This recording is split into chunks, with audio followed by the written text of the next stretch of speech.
Continuando con el tema de la herencia virreinal, mientras avanzaba la colonia, más específicamente en el periodo barroco, las dos Españas, la vieja y la nueva, tendieron a parecerse más entre sí, pero hubo entre ellas grandes contrastes. Muchos escritores españoles quisieron venir a las nuevas tierras. El mismo Cervantes, San Miguel de Cervantes, autor del famoso libro Don Quijote de la Mancha, solicitó en vano diversos puestos en los reinos de ultramar. El altísimo místico San Juan de la Cruz estaba ya preparado su salida cuando la muerte le cerró el camino. ¿Aquí de qué estamos hablando? Otro aspecto de la herencia virreinal, la literatura. ¿Qué grandes escritores y autores de libros surgieron durante esa época? Otros literatos, como Juan de la Cueva, Tirso de Molina, el ingenioso Eugenio Salazar, pasaron algunos años en las nuevas tierras. Y como podemos ver en aquella época, obviamente, entre tantos literatos hubo una mujer, Sor Juana Inés de la Cruz, autora de varios libros y poemas. Recordando algunas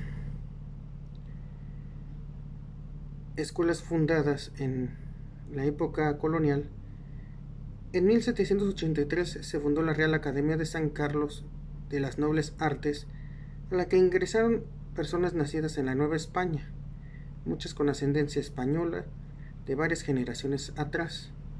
A la instauración de la academia se rechazó lo barroco, de manera que obras académicas presentaban una estética, o sea, lo bello, y trataban de asemejarse, o sea, tratar de parecerse a obras de arte europeas.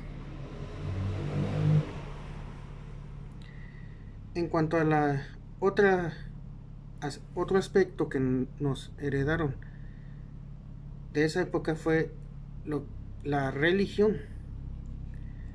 Recordemos que nuestros antepasados practicaban la religión politeísta. ¿Esto qué quiere decir? Que creían en muchos dioses. Pero a la llegada de los conquistadores españoles llegaron con ellos frailes, lo que actualmente se conocen como sacerdotes o padres católicos, con la misión de evangelizar a los nativos de estas tierras y cambiar su religión politeísta a una religión monoteísta, o sea, la creencia en un solo Dios. ¿Y cómo funcionaba?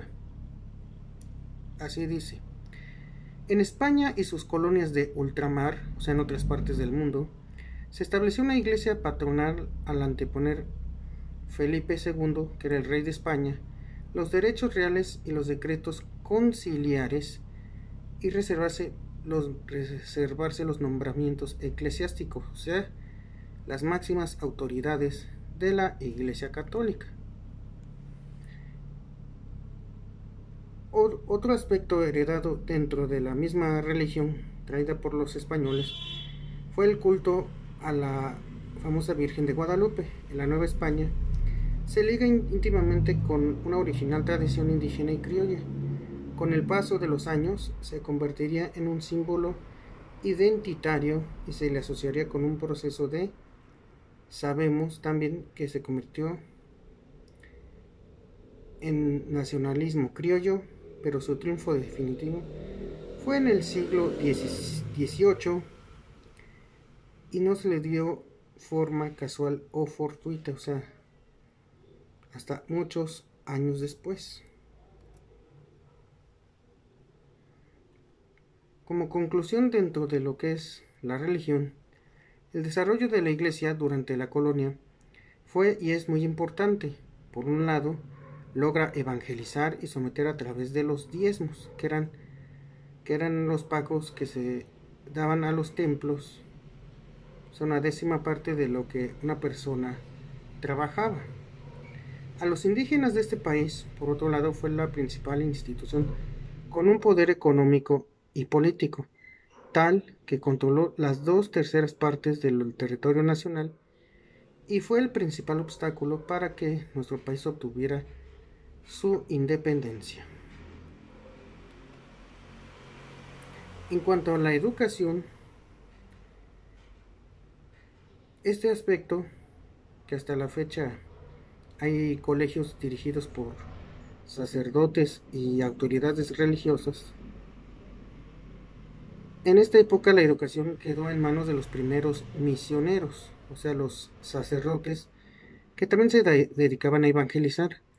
Las escuelas se levantaban al lado de las iglesias. Se impartía educación popular por vocación y por mandato real. O sea, quienes se encargaban de estas escuelas y de enseñar nuevos conocimientos a los indígenas eran los mismos sacerdotes. Una de las órdenes religiosas que llegaron a la Nueva España en aquel entonces fueron los franciscanos, ya que fundaron escuelas importantes como la de San Juan Francisco en Ciudad de México y una que debió fundarse en Tlaxcala. Hay que recordar que también aquí en el estado de Guanajuato también fundaron no nada más escuelas, sino también construyeron conventos. Las leyes españolas tenían como prioridad la educación de los indígenas. Los franciscanos, en este caso, los dividieron en 3 grupos: los principales, la antigua nobleza mexica, la gente baja y los macehuales.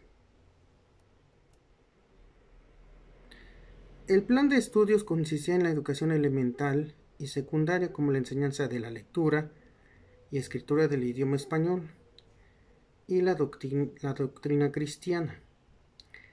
En nivel superior, ya en las universidades, se les impartía gramática, literatura latinas, esto dentro de lo que actualmente es la asignatura de español, lógica, filosofía, música y algunos elementos de información científica.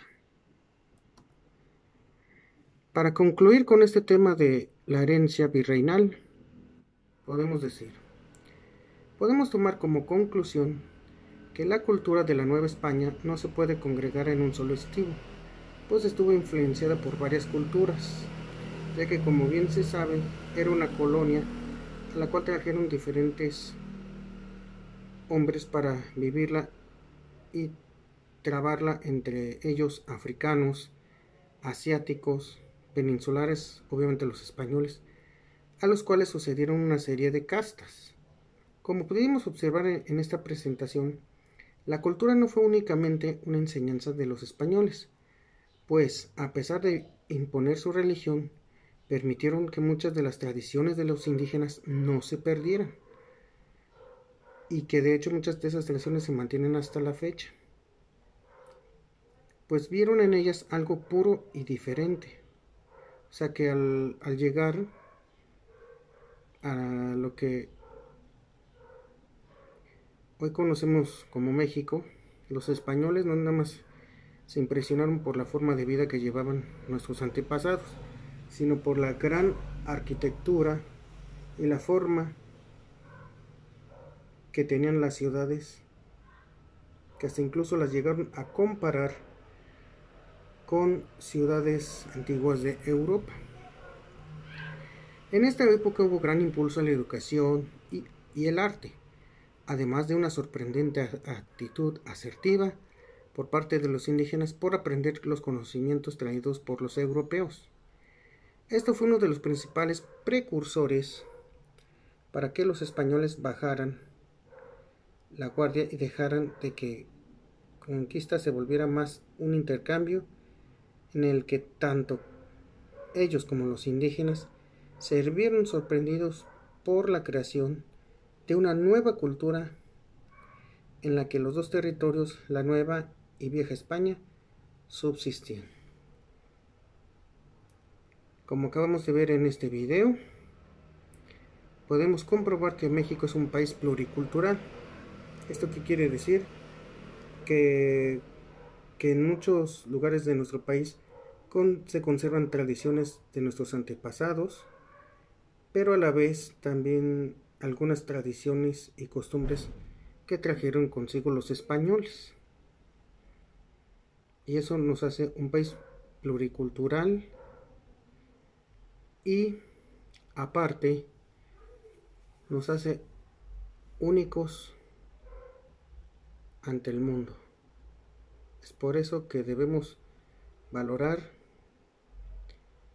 a nuestro país, quererlo, pero sobre todo hay que respetar a todas las personas si queremos ser respetados. Hasta aquí el video. Muchas gracias. Hasta pronto.